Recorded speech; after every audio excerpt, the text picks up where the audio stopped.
আজকে কি রান্না করেছো? ঈদ গেল না, এই জন্য ছাগলের গোশ। দূর, আবার 1 মাস ছাগলের গোশ। আমি গেলাম বান্ধবীর বাসায় খেতে দুপুরে।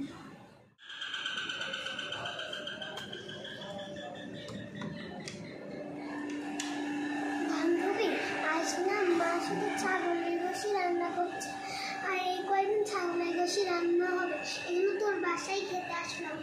আয় আয়, আজকে দুজন একসাথেই খাবো।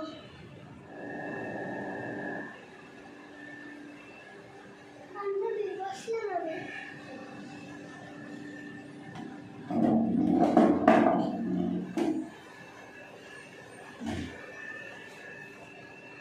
হ্যাঁ বস।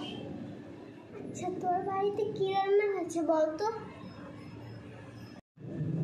কেন ছাগলের গোশ? তোর বাসায় খাবোই না, মুডটাই খারাপ করে দিলি।